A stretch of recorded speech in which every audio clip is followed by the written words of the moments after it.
A cacophony of irate beeps, growls, and other less than pleasant noises filled the council chamber of the interstellar Concorde. Not precisely the place you'd want to bring your space toddler, assuming you had one that survived more than 3 minutes in the void. The chamber was full of aliens, some so bizarre you'd swear they were put together in the dark by a committee that never quite understood what a functional being should look like.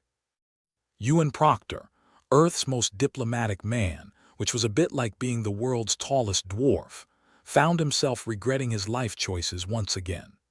He stood there, trying to appear both important and completely unbothered by the fact that he was surrounded by a potpourri of aliens who probably thought of humanity as a bad joke. The room was dominated by a long table that looked like someone had surgically removed it from a boardroom on Earth, then left it to mutate in zero-G. Around it sat representatives of various species, each more irate than the last, all unified in their dislike for each other, and at this moment, humans in particular. Xylthar of the Glick, a creature that resembled a cross between a jellyfish and an overinflated balloon animal, undulated with obvious disdain. "It is clear," it oozed, its voice like a wet sponge being wrung out, that the recent sabotage of our sleeper ships could only have been orchestrated by the humans. Ewan sighed inwardly. He hated being the center of attention, especially when it involved a tribunal of extraterrestrial judges who probably considered his entire species a pestilence. "Now, Xylthar," Ewan began, managing a smile that looked more like a constipated grimace, "let's not jump to conclusions. After all, it could have been anyone. Like, say, those cybernetic squids from the 17th quadrant." The chamber erupted in a discordant symphony of alien noises that could generously be described as laughter. Qwip of the Cellarii, a creature that looked like a sentient pile of moss with a penchant for snark, leaned in. "Oh yes, Ewan, because naturally cybernetic squids have a vested interest in the galactic political climate. Their campaign slogans are legendary." Ewan rubbed his temples, wishing for a stiff drink. All right, but let's be realistic. Blaming humans for everything is just lazy. I mean, we haven't even figured out how to effectively cook a steak without setting off the smoke alarms." A snort came from the other end of the table, where a reptilian figure known as ZRRK sat, picking at its teeth with what looked suspiciously like a human fingertip. "Can't say I blame them," ZRRK hissed, its forked tongue flicking out. "Humans are notoriously unpredictable." "Unpredictable?" Ewan echoed, feigning shock. "That's a new one. Next you'll say we're stubborn as hell and have a tendency to shoot first, ask questions later." The truth was, nobody trusted humans, and with good reason. Every time humanity made it to a new galactic council, they somehow managed to screw it up, whether through incompetence or sheer bloody-mindedness. The other species saw them as unpredictable, a wild card in a hand of carefully played suit. But while humans might be a little rough around the edges, Ewan knew they were also resilient, adaptable, and, most importantly, not afraid to color outside the lines. Xylthar didn't seem convinced by Ewan's charisma, such as it was. "You're suggesting you had nothing to do with the sabotage," it gurgled, its tone as slimy as it looked. Ewan leaned back, trying desperately to channel the calmness of a Zen master who just stubbed their toe. "Listen, the only thing humans could sabotage is their own diets. We haven't mastered space espionage, I assure you." Qwip's mossy facade shifted, its version of a skeptical eyebrow raise. "So what's your suggestion, human? That we let you off the hook because you say so?" Ewan shrugged, a motion that seemed to bemuse more than one set of alien eyes. "Well, there's always the option of actual investigation instead of a witch hunt, unless you've all decided that logic's gone out of style." The chamber buzzed with discontent. Ewan knew he was in for a long day. He might as well have stood there with a target painted across his chest, the neon sign flashing "Blame Me" over his head. Xylthar's gelatinous form quivered ominously. "I propose a fair trial." "Fair," Ewan repeated, arching an eyebrow. "And who's going to decide what's fair, Xylthar? I'm guessing it's not the humans, right? A silence fell over the room, heavy and thick as the scent of alien body odor. The kind of silence that usually precedes someone getting vaporized for making a bad joke. Perhaps instead of a trial, ZRRK interjected, its voice a low rumble, we conduct a thorough examination of the evidence. Oh, I like thorough examinations, Ewan said brightly, raising his hand like a kid in class who knew the answer. Especially when they don't involve probing. The aliens exchanged uncertain glances. Ewan took a deep breath, hoping he appeared more confident than he felt. Look, we all know the galaxy's got its issues, but we're not about to go around sabotaging ships because we got bored.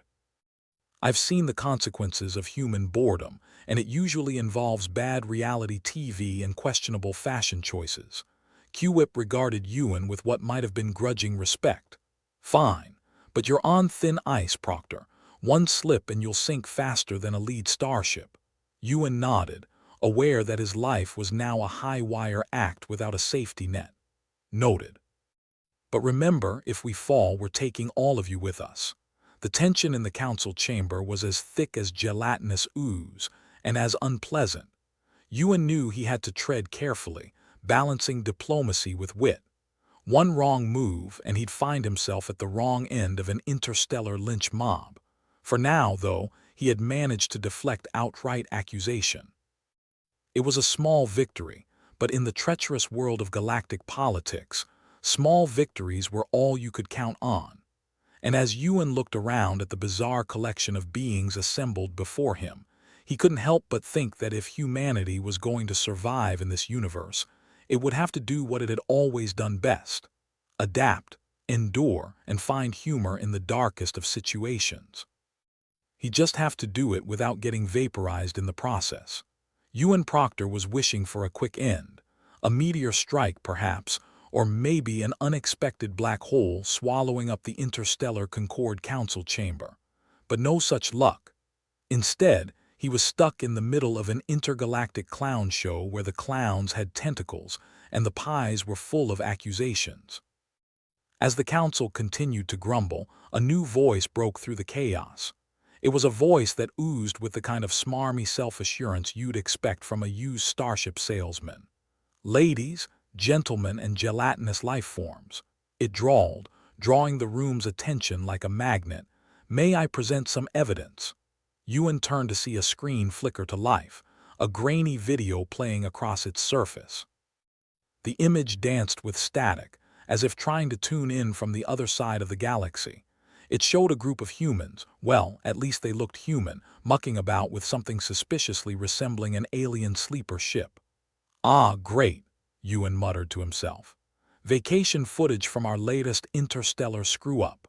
The room went silent, save for the occasional burble or grunt from the audience. The video played out, showing the humans fiddling with the ship's panels, a bit like monkeys trying to figure out a typewriter. Their intentions were about as clear as mud. You see, Xylthar of the Glick exclaimed triumphantly, every undulation of its form broadcasting smugness. This is irrefutable proof of human sabotage. Ewan resisted the urge to slap his forehead. Irrefutable. Come on, Xylthar, that footage is so blurry it could be anyone. Hell, it could be you for all we know if you decided to sprout arms and legs for a laugh. Q-Whip of the Cellarii, ever the pessimist, chimed in with its mossy gravitas. If it walks like a human and sabotages like a human, it's probably a human, Ewan. Thanks for that profound insight, Ewan shot back, rolling his eyes. But let's not jump to conclusions. I mean, look at the galaxy's most wanted lineup. Humans aren't the only ones with a penchant for causing trouble. ZRRK, the reptilian with a penchant for finger foods, leaned forward. What do you suggest then, Proctor? That we ignore this evidence and trust in your species' notorious goodwill? Ewan sighed, the weight of representing humanity's worst PR disaster pressing down on him like a ton of bricks. I suggest, he said, trying to sound far more confident than he felt, we investigate what actually happened instead of staging a witch trial. Last time I checked, Our judicial system wasn't based on who can shout liar the loudest. The council erupted into a cacophony of discontent. Ewan could feel the room's collective patience wearing thin, like a too-tight spacesuit about to burst at the seams. "These humans," Xylthar sneered, "always asking for investigations." "Maybe it's because you know they'll get you off the hook." Ewan threw up his hands in exasperation. "Or maybe it's because we like knowing who actually did what before throwing people out the airlock. Call it another charming human quirk." The video looped back, replaying its grainy mystery for all to see. Ewan noted the shadows in the footage seemed to move independently of their supposed owners, a detail everyone else appeared to overlook. Or maybe they just didn't care. "Listen," Ewan said, lowering his voice to something resembling diplomacy. "I'm not denying that those look like humans, but they also look like pretty bad actors. And trust me, the galaxy's got no shortage of those." Q-Whip's skeptical stare remained fixed on Ewan. "Then explain to us, Proctor, why we shouldn't assume the worst." "Oh, I don't know," Ewan mused. "Maybe because assuming's what got us into this charming intergalactic potluck dinner in the first place." The council chamber buzzed with tension, every alien eye, or whatever passed for eyes, watching Ewan like a hawk. He knew he was balancing on a knife's edge, and one wrong step would send him plummeting. "Let's vote," ZRRK suggested, each syllable like a stone dropping in a pond, "on whether to proceed with a full-scale investigation into humanity's involvement." Ewan's stomach twisted into a familiar knot. "A vote? Sure, why not? It's not like my entire species' reputation hangs in the balance or anything." The chamber settled into an uneasy silence, the kind that usually precedes someone getting tossed out an airlock without a spacesuit. Each representative cast their vote through a series of complicated gestures and noises that resembled a bad techno remix. "Motion carried," Q-Whip announced, its tone suggesting it had been expecting this outcome all along. "A full investigation will be conducted." Ewan let out a breath he didn't know he'd been holding. An investigation meant time, and time meant he could figure out who'd set humanity up like a bad punchline. "Good," he said, trying to sound optimistic. "Maybe we'll finally get some answers. Or maybe," Xylthar interjected with a sinister gurgle, "you'll find your answers aren't what you hoped for." Ewan forced a smile. "Life's full of disappointments, Xylthar. Like that time I tried to grow a beard and ended up looking like a sick llama." As the gathering dispersed, Ewan remained in his seat, the center of a universe that seemed to delight in laughing at him. The other representatives filed out, leaving him alone with his thoughts and the lingering scent of alien body odor that clung to the room like a bad hangover. He leaned back in his chair, staring up at the vaulted ceiling of the chamber. "Well, Ewan," he muttered to himself, "you're deep in the cosmic shit now, but at least you're not alone." And he wasn't. He had a galaxy full of beings who loved to hate him, a video that might as well have been directed by a drunken octopus, and a mystery that needed unraveling before someone decided to unravel him instead. As he got up to leave, he couldn't help but chuckle at the absurdity of it all. Here he was, Earth's most diplomatic man, stuck in a situation that was anything but diplomatic. But if there was one thing Ewan Proctor knew, it was how to keep a sense of humor in the darkest of times. Because if he didn't laugh about it, the universe might just beat him to it. And what kind of human would he be if he let that happen? Ewan Proctor considered his options, which were about as plentiful as a desert oasis. He needed allies and fast. Otherwise, he'd end up as the punchline of an interstellar joke no one would remember. He glanced around the council chamber like a gambler eyeing a rigged deck. "All right, folks," he said to no one in particular. "Time to make some friends before I'm a feature on the galactic blooper reel." He approached ZRRK first, because when you're up to your neck in alien politics, you might as well start with the one who looks like it could eat you. "ZRRK," he began, trying to sound more diplomatic than desperate, "you've got that look of a lizard who knows a thing or two about being misunderstood. ZRRK scales shimmered in what could have been amusement. Your flattery is as subtle as a plasma grenade, Proctor. What do you want? An ally, Ewan replied, shrugging. Or at least someone who's not actively plotting my painful demise. ZRRK considered this, or maybe it was calculating how many ways it could fry Ewan with its glare. Why should we trust humans? It asked finally. Your kind has a history of improvising.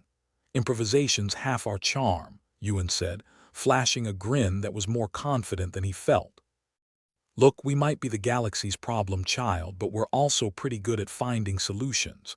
You help us uncover the real saboteurs, and maybe we help you out next time someone tries to barbecue your hatchlings.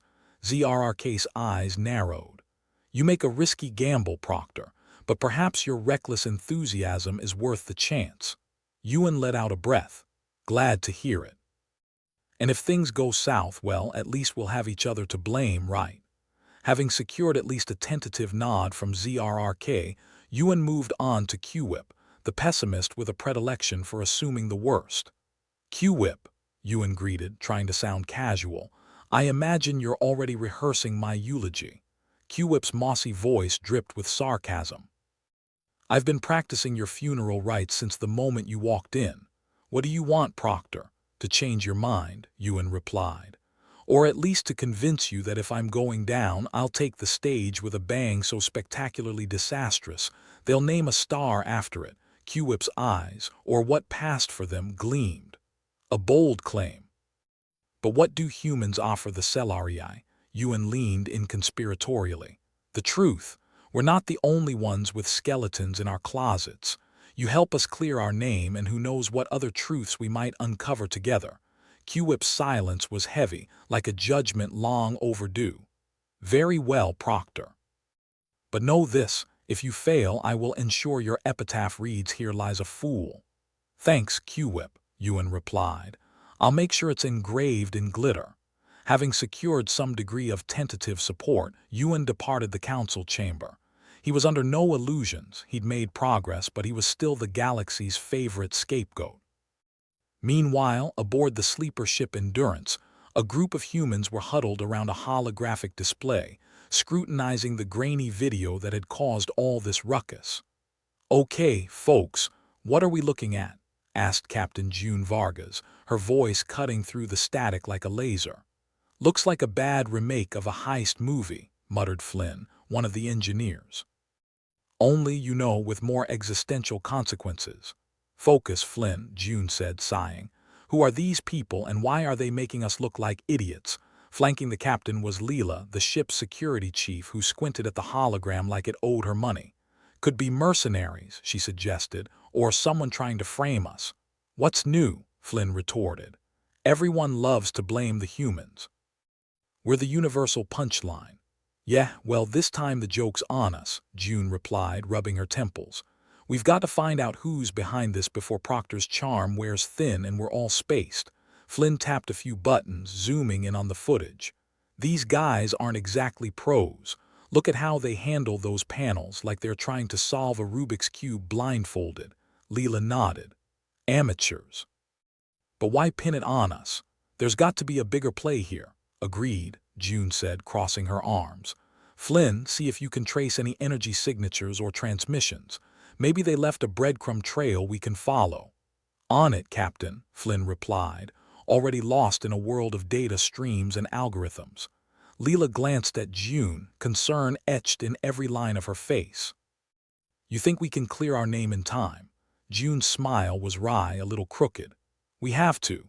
Otherwise, we'll be the next cautionary tale parents tell their kids when they misbehave. Back in the council chamber, not everyone was convinced by the evidence presented. Among the dissenters was Gorth, a hulking mass of fur and fangs from the planet Ursk, who grunted his disbelief. This evidence, Gorth rumbled, is as solid as a sandcastle in a storm. Xylthar, still basking in its apparent triumph, sneered. You doubt the authenticity of the footage, Gorth. Gorth's laughter was like gravel in a blender. I doubt anything that conveniently points a finger without pointing a brain. Xylthar's smugness faltered. Do you suggest tampering? Gorth shrugged, which in his case was a seismic event. I suggest we use the thing between our ears before using the thing between our lips. The council erupted in murmurs, uncertainty rippling through the ranks. Ewan seized the moment. See, folks, even Gorth here thinks we should take another look. And if the galaxy's most skeptical critter can see the holes, maybe we should too. Quip's voice emerged from the din, cold as vacuum. Very well, Proctor. We will suspend judgment until further evidence is found. Ewan nodded, relief mingling with dread. I appreciate it, really. And when this is all over, drinks are on me. As Ewan took his leave, he couldn't shake the feeling that the storm was just beginning. But at least now he wasn't entirely alone. He had allies, or at least potential allies, and a glimmer of hope that humanity might claw its way out of this cosmic pit. On the Endurance, Flynn's fingers danced across the console like a virtuoso. Got something, he announced, a note of triumph in his weary voice. June and Leela crowded around, watching as the screen filled with data. Looks like residual energy signatures, Flynn explained. Not yours. Whoever tampered with the ship was using a cloaking device, but not a very good one, June nodded. Any chance we can trace it back to its source? Already on it, Flynn replied, tapping furiously. If we're lucky, we might get a lead. The minutes ticked by, tension mounting as the team waited. Finally, Flynn leaned back, a satisfied grin splitting his face. Gotcha, he said, pointing to a set of coordinates. June studied the readout. This leads to the outer rim of the Vorton Nebula. Yeah, Flynn confirmed. Not exactly a hotspot for tourism. Whoever's behind this is hiding out there. Leela folded her arms, her expression hardening. That's a start, but we'll need more than coordinates to clear our name. June nodded. Agreed, but at least we know where to start looking. It's a long shot, but it's the best we've got. As the Endurance prepared for the journey, June couldn't help but feel a flicker of hope. They were finally taking the fight to their mysterious adversaries. It was a dangerous gamble, but then again, humanity had always thrived on dangerous gambles. All right, team, June said, her voice steady despite the storm of uncertainty swirling inside her. Let's go show these saboteurs what it means to mess with humans. Back at the Interstellar Concorde, Ewan was busy cultivating whatever alliances he could. He'd been in tight spots before, but this was a doozy. He needed every bit of leverage he could muster, and he was determined to charm, cajole, or con his way into survival. He sidled up to another council member, a gelatinous being by the name of Ooze who seemed perpetually on the verge of melting into a puddle. Ooze, Ewan started, you're a being who understands the benefits of fluidity, right? Ooze's voice bubbled with skepticism. And you're a being who understands the benefits of desperation, I see. Ewan chuckled. Touché. But here's the thing, Ooze.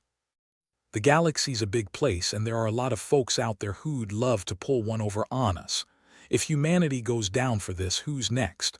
Ooze gurgled thoughtfully. You make a point, Proctor. I'll keep an open mind, though it's against my better judgment. That's all I ask, Ewan replied, clapping Ooze on what he hoped was a shoulder. And remember, if you ever need someone to watch your back, or whatever the equivalent is, I'm your man. As Ewan continued his rounds, he couldn't help but marvel at the absurdity of it all. Here he was, a human in a sea of aliens, trying to convince the galaxy that his kind wasn't the villain of the week. But wasn't that the human condition? Always fighting, always struggling, always hoping. And if there was one thing Ewan Proctor excelled at, it was hoping against all odds, and cracking a joke or two while doing it. Flynn was elbow-deep in the bowels of the Endurance's mainframe, cursing the fickle gods of technology with the fervor of a heretic at a revival. This thing's older than my grandma and twice as stubborn, he muttered, a wire sparking cheerfully beneath his fingers. Who knew sabotage involved so much spelunking, less whining, more finding, June snapped, her patience as thin as the air in a vacuum. She paced the cramped control room, a bundle of nerves wrapped in a captain's uniform. We're one cosmic fart away from becoming interstellar pariahs. No pressure. Leela leaned against the bulkhead, watching the drama unfold with interest. Any luck with our new coordinates? She asked, her eyes flicking towards Flynn, who was currently wrestling with a particularly obstinate data stream. "Luck's got nothing to do with it," Flynn grumbled. "It's all skill and a bit of dumb courage.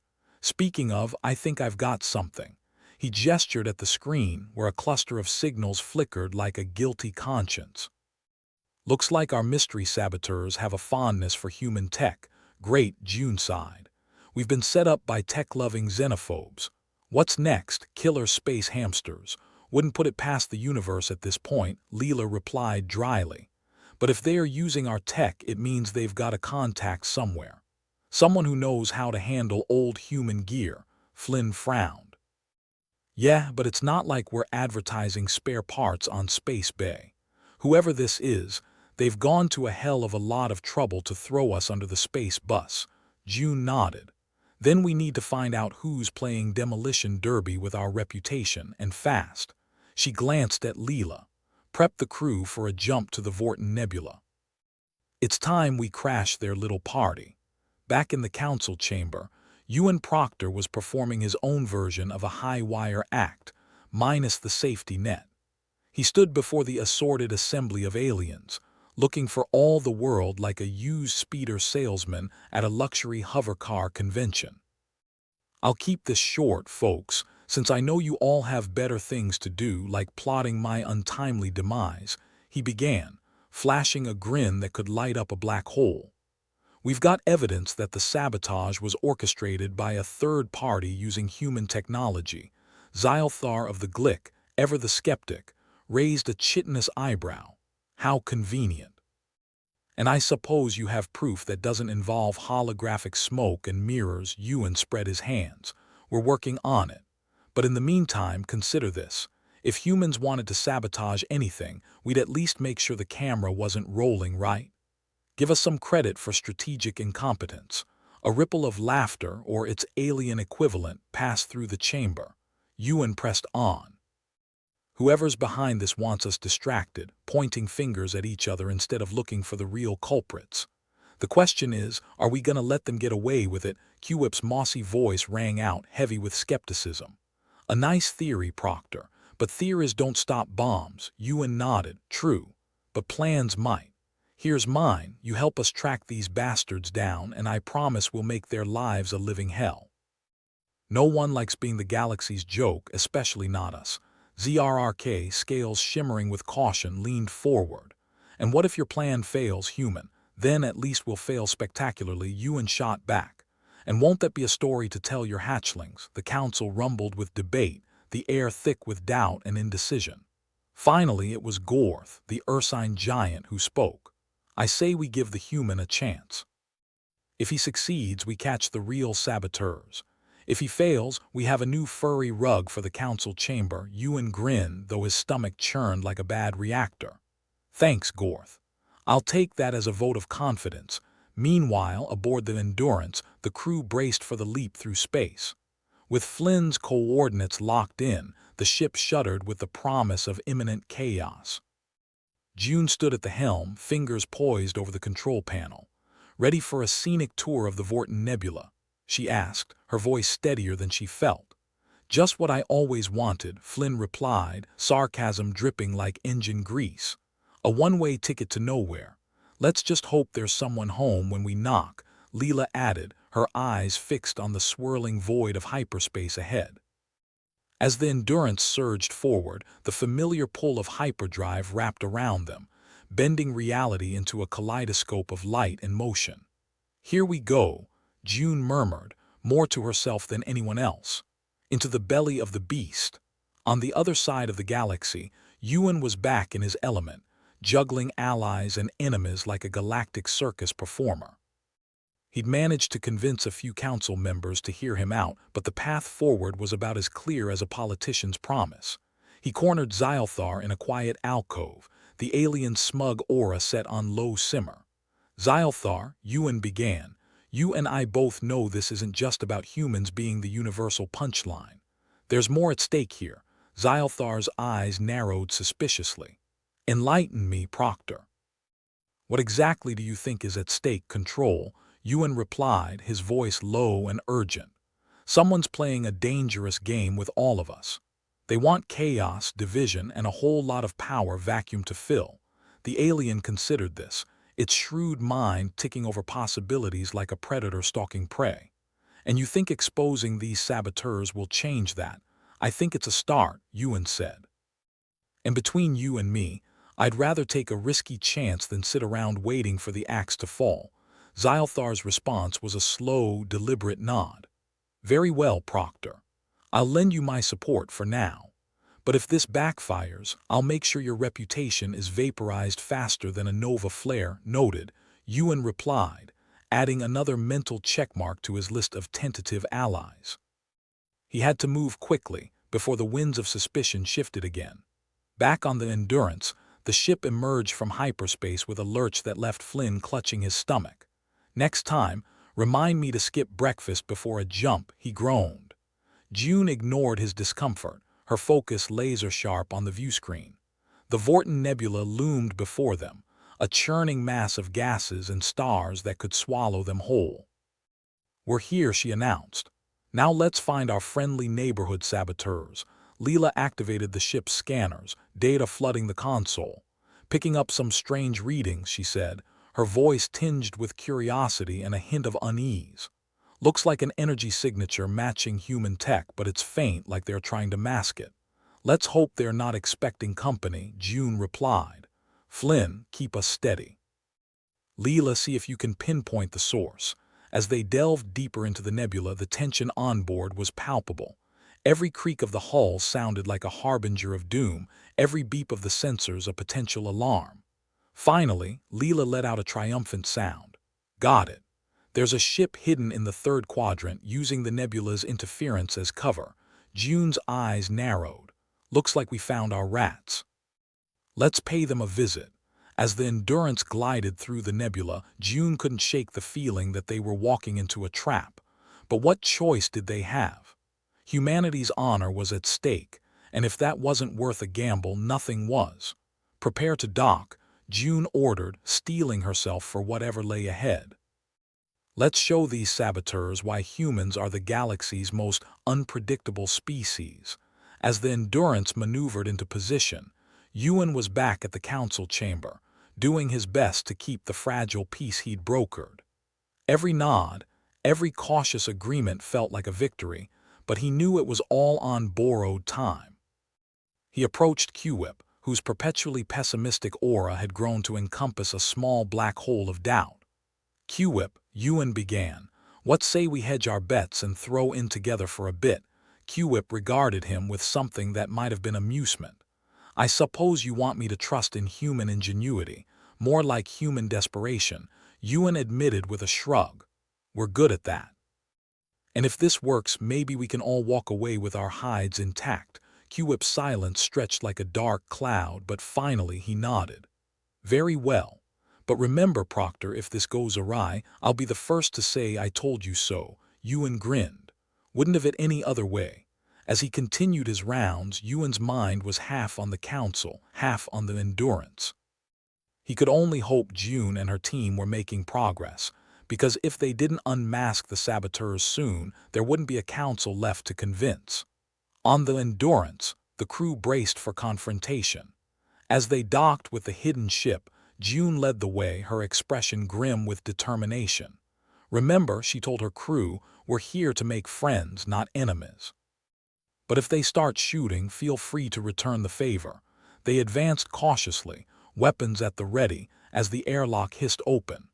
The interior of the enemy ship was dimly lit, its corridors twisting like a maze designed by a sadistic architect. "Stay sharp," Leela whispered, her eyes scanning for any sign of movement. "Whoever's here, they've gone to a lot of trouble to make sure we don't find them." June nodded, her senses on high alert. "Then let's make sure their trouble was for nothing." As they ventured deeper into the ship, the tension ratcheted higher with every step. Flynn kept close to June, his usual flippancy replaced by a steely resolve. "You know," he muttered, "I've always wanted to be a hero. Just not sure this is the gig I signed up for." "Welcome to the club," June replied, her voice a blend of humor and grit. "Now let's go catch ourselves some saboteurs." The corridors seemed to close in around them, the ship's silence oppressive. Finally, they reached a control room of sorts, filled with consoles and blinking lights. It was empty, but the signs of recent activity were everywhere. Leela moved to the nearest console, her fingers flying over the keys. "They were here all right," she said. "And they left in a hurry." June's eyes narrowed. "Any idea where they went?" "Maybe," Leela replied, scrolling through the data. "Looks like they've set up a series of relays throughout the nebula. If we can disable them, we might disrupt whatever they are planning." June nodded, her mind racing. "All right. Let's take out those relays and see what shakes loose." As they retraced their steps, June couldn't help but feel the weight of the universe pressing down on her shoulders. They were on the brink of either vindication or ruin, and the margin for error was thinner than a strand of Martian silk.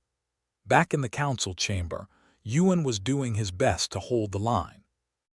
Every conversation, every debate felt like a battle, and every battle a step closer to victory or defeat. He sidled up to ZRRK, whose caution was as pronounced as ever. "ZRRK," Ewan began, "any chance you're feeling a little more optimistic?" ZRRK's scales shimmered with skepticism. "You do not inspire confidence, Proctor." "Good," Ewan replied, unfazed. "Confidence is overrated. What we need is action." ZRRK considered this and finally nodded. "Very well. I will support your plan for now. But do not expect miracles." Ewan grinned. "I gave up expecting those a long time ago." As the Endurance crew returned to their ship, June couldn't help but feel a flicker of hope. They had a lead, a plan, and a shot at redemption. It wasn't much, but it was enough. "Let's go," she said, her voice strong and sure. "We've got a galaxy to save and a reputation to restore. Time to show the universe what we're." Ewan Proctor stood at the council chamber's threshold, contemplating the door like it was the entrance to a star-crushing supernova. The debate inside had escalated from a mild diplomatic squabble to a full-blown interstellar shouting match, and he was about as welcome as a meteor in a glass house. "Proctor," bellowed Q-Whip, his voice a gravelly thunderclap that silenced the room. "Are you here to finally accept responsibility, or do you just enjoy watching us squabble like cosmic chickens?" Ewan stepped in, his smile as thin as a nebula's wisp. "Oh, I'm just here for the free entertainment." He took a breath, knowing his next words might very well decide whether humanity ended up on the losing side of a war, or just the butt of every alien joke for the next millennium. "But seriously, folks, can we all agree that maybe, just maybe, humans aren't the only ones with dirty hands in this mess?" Zylthar of the Glick snapped his mandibles irritably. "The evidence against humanity is substantial, Proctor. You cannot simply charm your way out of this one." "Yeah, it's hard to charm when the galaxy's convinced you're a bunch of cosmic vandals." Ewan muttered under his breath, but the microphone caught it, and a ripple of laughter ran through the chamber. A small victory, but he'd take it. The assembly's mood was barely above 0 Kelvin, and Ewan doubted his wit would thaw it. Still, he pressed on. "Look, I'm not saying humans are paragons of virtue. Hell, I wouldn't trust us with a paperclip, let alone a starship. But someone's playing us like a cheap flute, setting us up for a fall while they cackle in the shadows." ZRRK's shimmering scales caught the dim light, reflecting skepticism. "And who, pray tell, is this mysterious puppet master? If I knew, I'd be hunting them down with a photon hammer, not standing here with my tail between my legs." Ewan shot back. "But I can promise you when we find them, I'll make sure they wish they'd picked on a less stubborn species." The council murmured and shifted, an uneasy sea of opinion. Ewan had the sinking feeling that he was a lone ship in stormy waters, and the council's patience was the tide threatening to swallow him whole. "Enough." Q-Whip's voice was like a judge's gavel, final and unyielding. "Proctor, unless you can produce irrefutable evidence, your presence here is nothing but a distraction." Ewan felt the weight of the room's collective judgment. It was like staring down the barrel of a blaster set to vaporize. "I'll get you your evidence," he promised, his jaw set with grim determination. "Just keep the trigger-happy factions from turning us into interstellar roadkill." With a curt nod, Q-Whip dismissed him, and Ewan trudged out, his mind a cacophony of doubt and desperation. Back on the Endurance, things were going about as smoothly as a greased ferret on a frictionless surface. Flynn wrestled with the ship's stubborn mainframe, which seemed to have a personality as prickly as his own. Sparks flew, both literal and metaphorical, as Flynn cursed under his breath. "I swear, this thing's older than the universe and just as temperamental," Flynn grumbled, wiping sweat from his brow. "If it had teeth, it'd be biting me." June, standing at the helm, didn't miss a beat. "If you're done bonding with old tech, maybe you could actually fix something."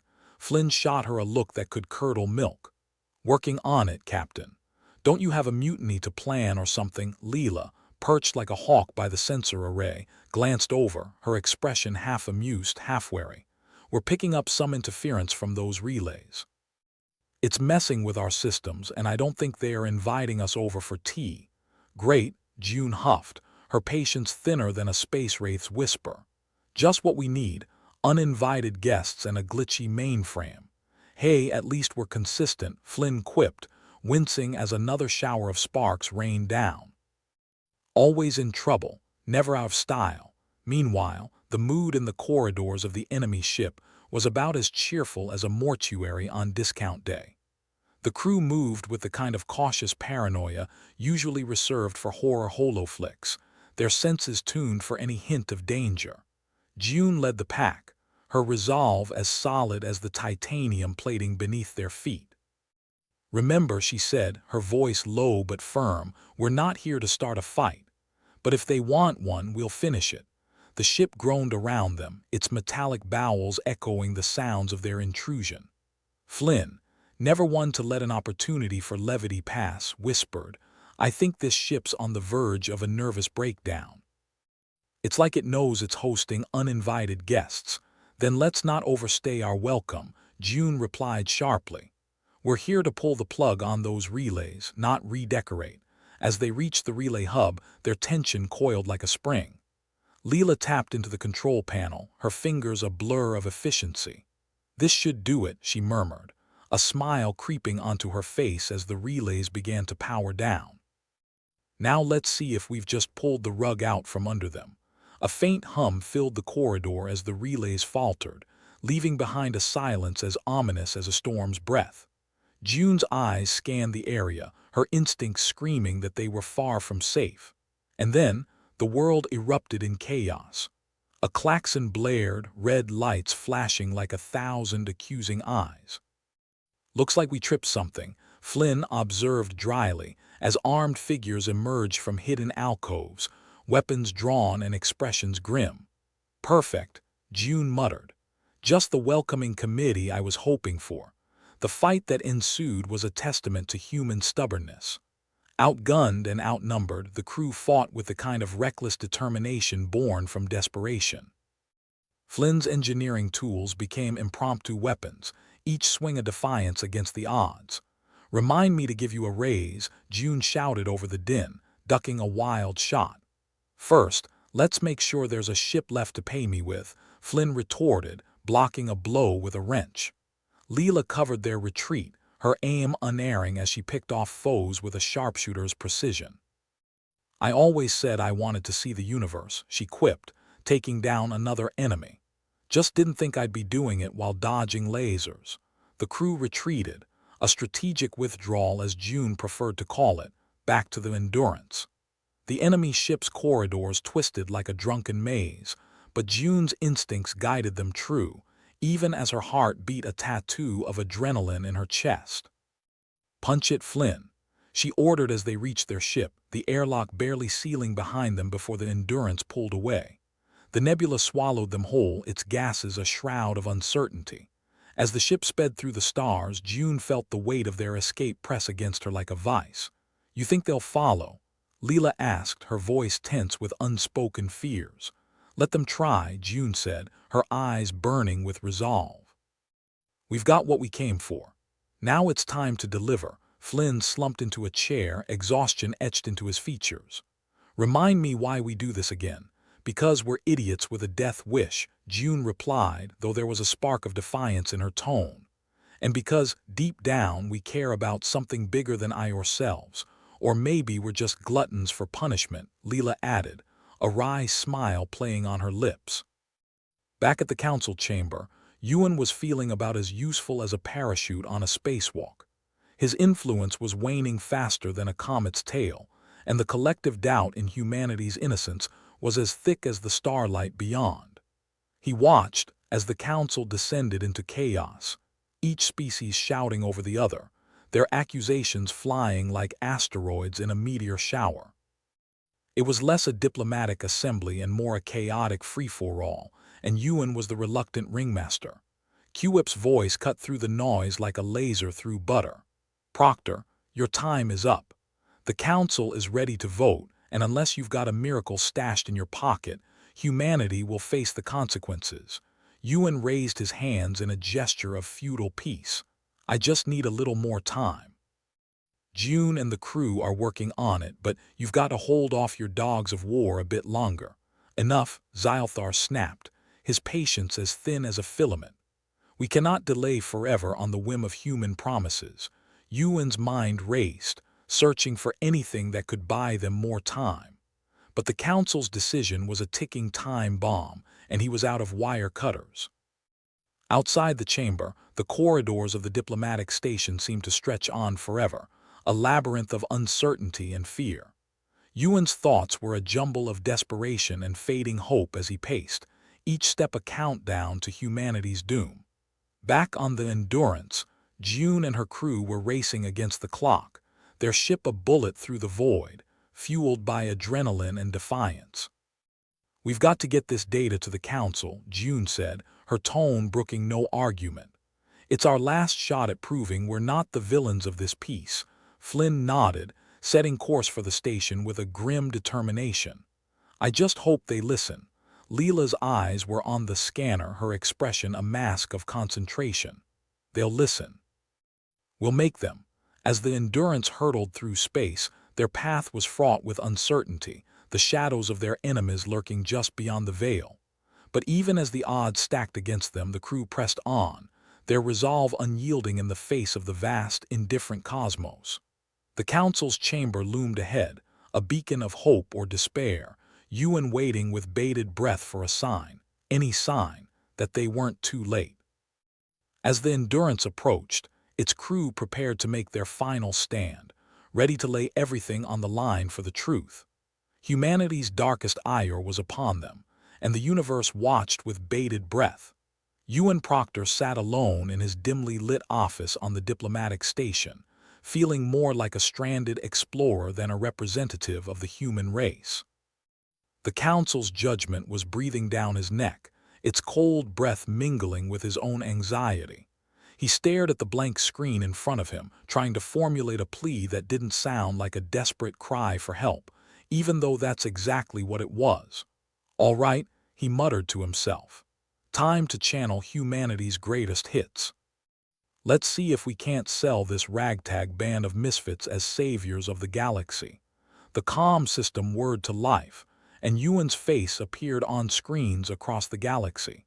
He didn't have the luxury of time, so he skipped the pleasantries and dove right in.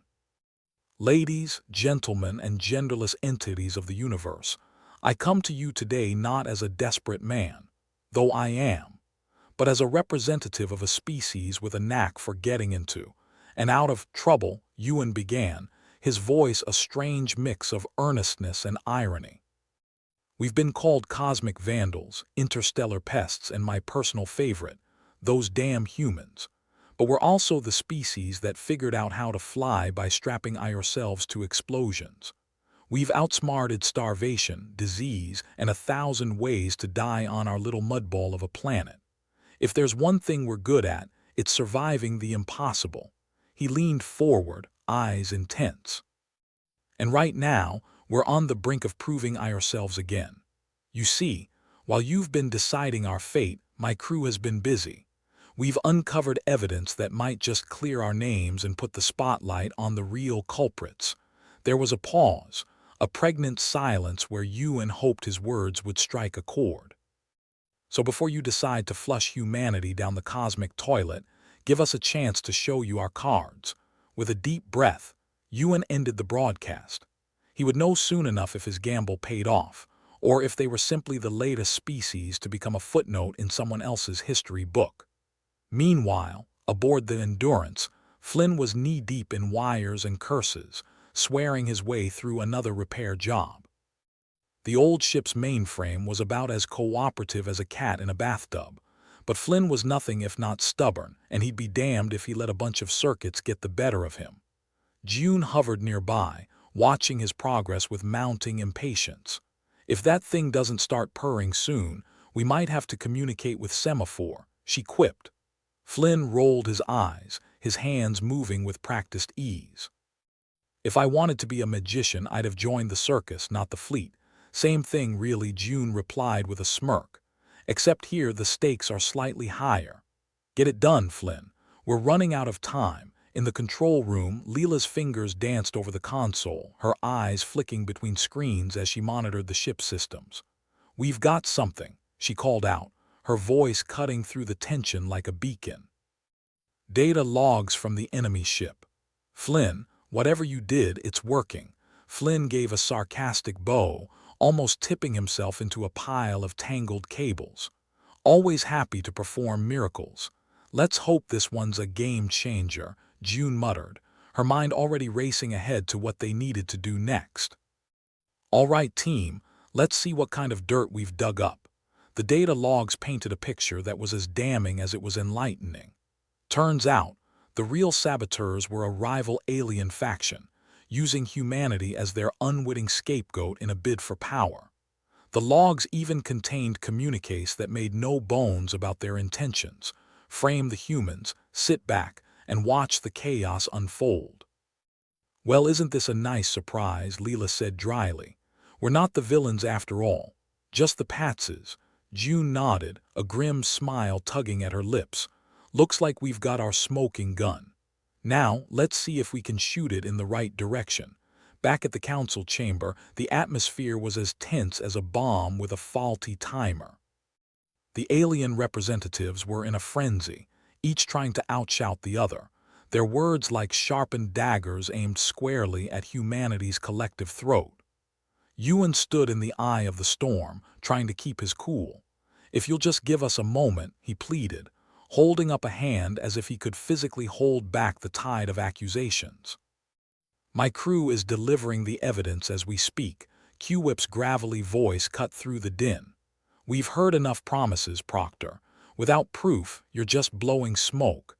At that moment, Ewan's communicator buzzed, a lifeline tossed into the stormy seas. He glanced down and couldn't help but grin.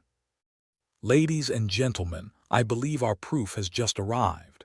As the data streamed onto the central screen, the council chamber fell silent. The evidence was undeniable, the communiques a clear indication of who was really behind the sabotage. Humanity had been set up, the universe's oldest trick in the book, and they'd finally caught their saboteurs with their pants down. Zylthar of the Glick narrowed his eyes, the skepticism melting into something resembling grudging respect. "It appears we may have misjudged you, Proctor.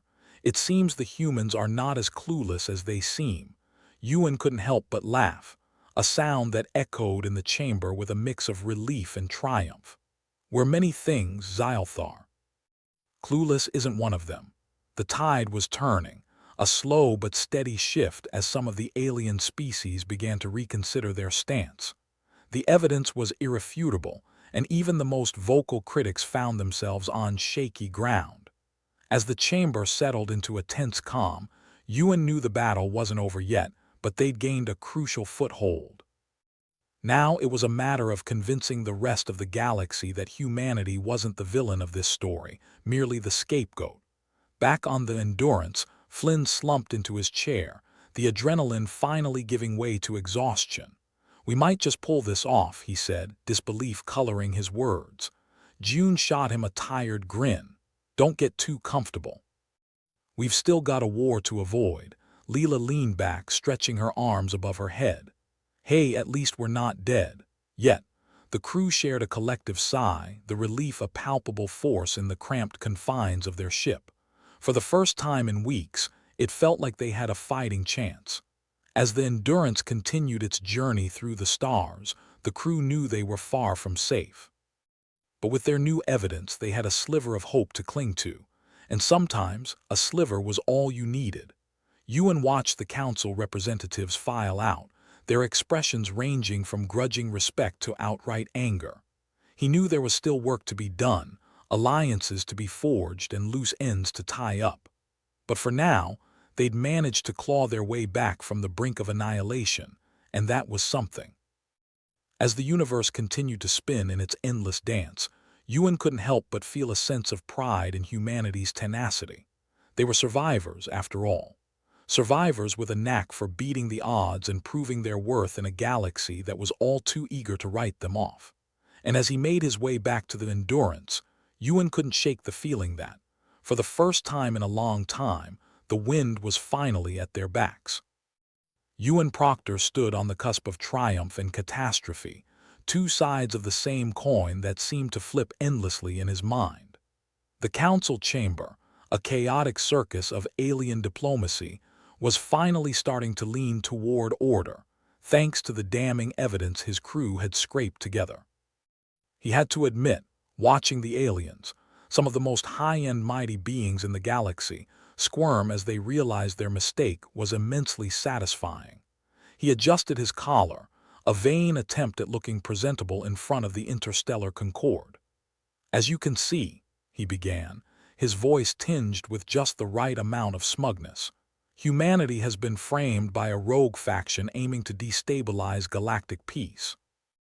I believe an apology is in order, though I won't hold my breath." Q-Whip of the Cellarii, ever the pessimist, grumbled something that sounded like a cross between a growl and a groan. "So, you were scapegoats, not saboteurs. Makes you less of a menace, but not by much." Ewan shot him a sardonic smile. "Coming from you, Q-Whip, that's practically a love letter." Let's not make it awkward. The council members, a colorful assortment of the galaxy's most influential species, exchanged looks. Some were sheepish, others begrudgingly respectful. Zylthar of the Glick, who had been one of the harshest critics, now eyed Ewan with newfound respect. Or maybe it was just indigestion. Hard to tell with Glicks. "Your crew's ingenuity in unearthing this evidence cannot be understated," Zylthar admitted, each word dragged from his mouth like a reluctant confession.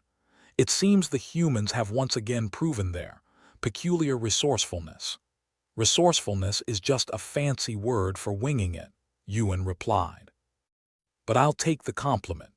The shift in the room was palpable as the council members began to murmur among themselves, the tide of opinion turning ever so slowly in humanity's favor. It was like watching a glacier melt, agonizingly slow, but eventually it got there. Meanwhile, back on the Endurance, Flynn was lounging in the pilot's chair, savoring the rare moment of relaxation. "So we aren't the galaxy's villains," he mused, a hint of disbelief coloring his tone. "Who knew?" "Yeah, we're just the galaxy's punching bag," Leela quipped from her station, her fingers flicking through the ship's diagnostics. "Though we punched back pretty hard this time." June, ever the captain, leaned against the bulkhead, arms crossed. "All that matters now is what the council decides. If they rally against the real saboteurs, we might just avoid being vaporized by half the galaxy," Flynn chuckled. "And here I was thinking we'd be the guest of honor at a universal assassination party," June snorted. "Not today, Flynn, but don't get too comfy. There's still a lot that could go wrong." Back in the council chamber, the debate continued. Ewan felt like the reluctant conductor of a particularly unruly orchestra. "Ladies and gents, can we focus on the real issue here?" he said, trying to inject some urgency into the proceedings. "We've got a rogue faction out there that's dead set on causing chaos. We need to unite on this, or next time it might not be humans they're framing." ZRRK, the alien with the shimmering scales, leaned forward, his voice a smooth rumble. "If the evidence is true, then this faction poses a threat to us all. What do you propose, Proctor?" Ewan paused, sensing a turning point. "We need to pool our resources, share intelligence, coordinate our defenses." If this faction is bold enough to frame an entire species, they're not going to stop until they've got the chaos they crave, Q-Whip grunted.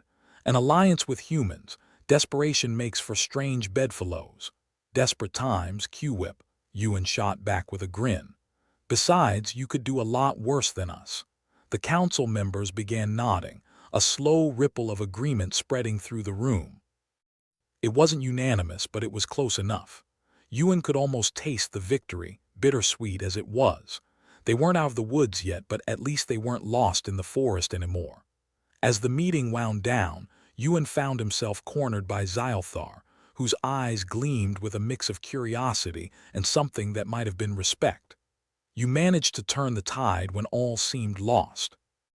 I've underestimated your kind, Proctor, Ewan chuckled, a weary sound. The universe is full of surprises. Us humans just make a habit of being one of them. Xylthar nodded, an acknowledgement of sorts. We will see what comes of this alliance, but know that you have gained allies today, begrudging perhaps, but allies nonetheless. Allies are allies, Ewan said, extending a hand. Xylthar hesitated before clasping it, a gesture that resonated with the weight of newfound respect between species. As Ewan made his way back to the Endurance, the corridors of the diplomatic station seemed a little less daunting. He wasn't walking into the abyss anymore, more like a dimly lit room with a dirty light bulb. It was progress, in its own way. The ship hummed around him as he settled into his chair, the familiar comfort of the Endurance wrapping around him like a well-worn coat. "How's it looking, crew?" he asked, casting a glance over the team. Flynn gave a mock salute. "Systems are green, Captain. We're ready to rock and roll if things get ugly." June rolled her eyes but couldn't hide her smile. "Nice work, everyone." "We're not out of the woods yet, but at least we've got a map now." Leela, ever the realist, chimed in. "Let's just hope we don't end up as the next scapegoat for someone else's plan." Ewan leaned back, letting the tension ebb away for a moment. "We've got a chance now, thanks to all of you. And chances are all we need." As the Endurance prepared to leave the diplomatic station behind, the crew shared a moment of silence, part exhaustion, part anticipation. They'd pulled back from the brink, but the path ahead was still fraught with pitfalls. Yet there was a sense of purpose now, a common goal that united them with unlikely allies across the galaxy. Humanity had shown its mettle, its capacity for both chaos and compromise, and it seemed the universe was finally taking note. They weren't out of the woods yet, but for the first time in a long time, it felt like the path forward was lit, however dimly. As the ship broke away from the station, slipping into the star-strewn expanse of space, Ewan couldn't help but feel a flicker of hope. It was fragile, like a candle in a storm, but it was there, a reminder that even in the grimdark corners of the universe, there was a chance for redemption. The crew of the Endurance had brought humanity back from the brink, and for that, Ewan allowed himself a rare smile. It wasn't a victory, not yet, but it was a start. And sometimes, a start was all you needed to change the course of history. The universe was watching, waiting to see what humanity would do next. And though the road ahead was still fraught with danger and uncertainty, the crew of the Endurance was ready to face it head-on, armed with nothing more than their wits, their resilience, and an irreverent sense of humor that refused to die. As the stars stretched out before them, a canvas of infinite possibilities, Ewan leaned forward, determination blazing in his eyes. "All right, team. Let's show them what we're made of." And with that, the Endurance leapt forward into the unknown, the echoes of laughter and resolve trailing in its wake, a testament to humanity's enduring spirit. Ewan Proctor felt like he just survived a roller coaster ride designed by a sadistic engineer with a warped sense of humor. The interstellar Concorde chamber, a place that usually felt like a guillotine ready to drop, was slowly morphing into something resembling a victory parade.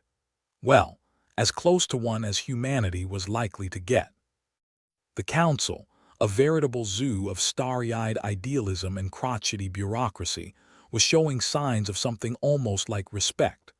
Xylthar of the Glick approached Ewan, his tentacles waving in what could generously be interpreted as a gesture of camaraderie. "It appears your kind has managed to avert a galactic disaster. A commendable effort, Proctor." "Thanks, Xylthar. I'll make sure to add averting disaster to my CV," Ewan replied, his tone a perfect mix of relief and irony. It was hard not to rib them just a little. After all, they'd spent the better part of their acquaintance treating him like he'd tracked space dirt onto their pristine star charts. Meanwhile, Q-Whip of the Celarii was still grumbling, as pessimistic as a cat in a room full of rocking chairs. "This alliance better not implode. I've got a reputation to maintain." Ewan couldn't resist. "Well, if it does, we'll make sure you get a front row seat to the explosion. Wouldn't want you to miss out on confirming your worst fears." ZRRK, shimmering scales catching the sterile light of the chamber, slithered closer. "And what of the saboteurs, Proctor?" "They remain at large, yes." "Right, ZRRK," Ewan said, feeling the familiar weight of the unresolved hanging over him. "But with this council finally on the same page for once, we might just stand a chance of stopping them before they turn the whole galaxy into their personal plaything." "Plaything indeed," ZRRK mused, antennae twitching in what Ewan assumed was alien trepidation. "A galaxy at the mercy of chaos. Well, chaos is an old friend," Ewan shrugged, "but even we humans don't want it setting up camp in our backyard."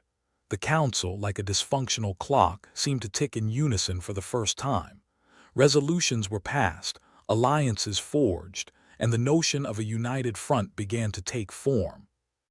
It was almost enough to warm the heart of even the most cynical soul, if only for a fleeting moment. As the session wrapped up, the delegates dispersed, each carrying a piece of this newfound alliance back to their respective corners of the galaxy. Ewan took a moment to soak it in, a rare victory in a universe that seemed hell-bent on keeping him on his toes. Back on the Endurance, the atmosphere was one of restrained jubilation. Flynn was sprawled out in the pilot's chair, his feet propped up on the console. "You know, I didn't think we'd make it out of that with all our parts attached," he said, a smirk playing on his lips.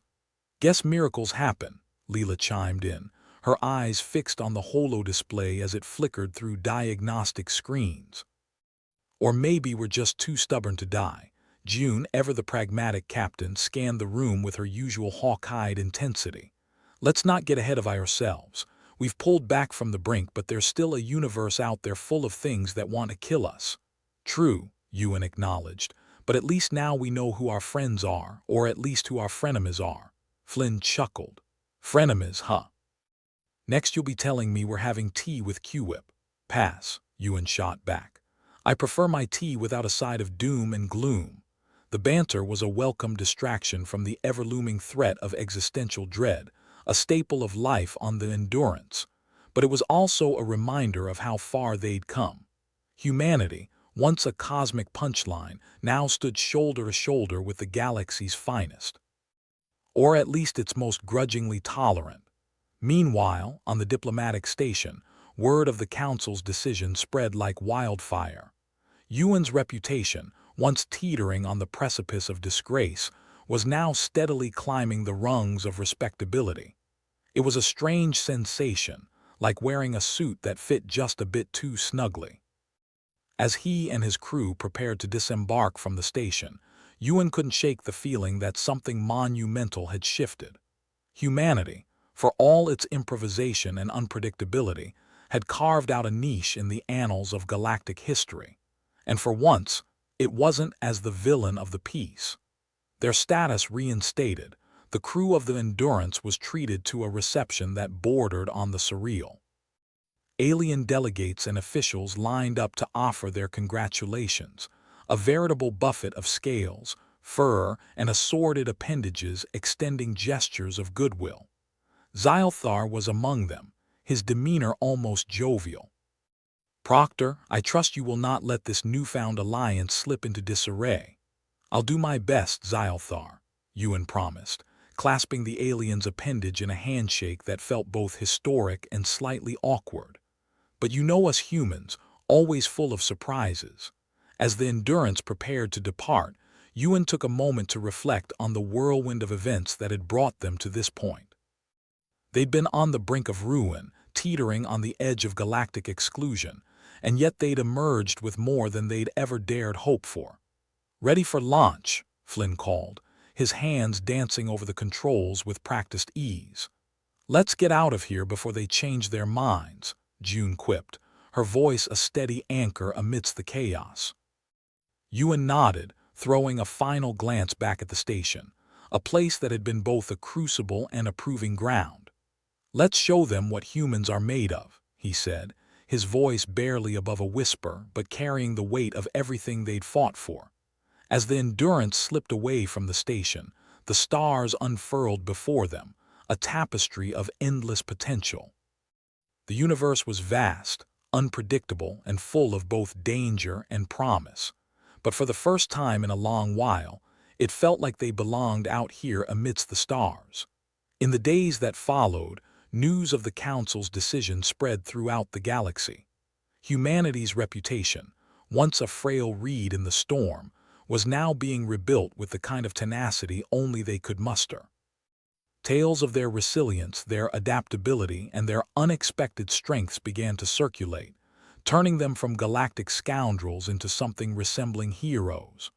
Albeit rough around the edges, slightly sarcastic heroes.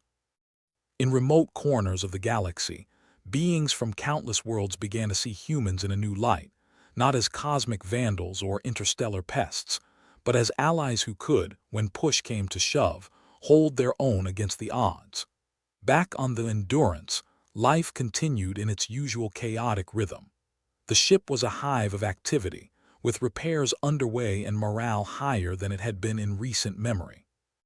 The crew, buoyed by their success, tackled each new challenge with a renewed sense of purpose. Flynn, ever the joker, summed it up best. "So, we're not the galaxy's dumpster fire anymore. What do we do with all this goodwill?" "Don't worry," Leela said, her tone dry as a desert. "We'll find a way to mess it up eventually." Ewan smiled at the familiar banter, a reminder that despite everything, they were still just a bunch of misfits trying to make their way in a universe that alternated between indifference and outright hostility. "Let's just take it one day at a time," he said, his voice carrying the weight of hard-earned wisdom, "and try not to get ourselves killed in the process."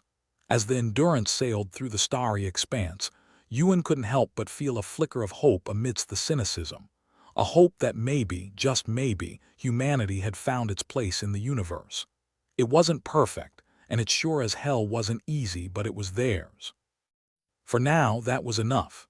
The future stretched out before them, an unwritten story waiting to be told, and with allies at their side, the crew of the Endurance was ready to face whatever came next with the same irreverence and grit that had gotten them this far. Ewan leaned back in his chair, watching the stars streak by. "All right, team. Let's see what the universe has in store for us," he said, a grin tugging at the corners of his mouth. And with that, the Endurance continued its journey, a testament to the indomitable spirit of humanity, or as Flynn would put it, just another day in the life of a galactic pain in the ass. The crew laughed, the sound echoing through the ship as they moved forward into the great unknown, ready to take on whatever challenges lay ahead. After all, if there was one thing they were good at, it was turning chaos into opportunity.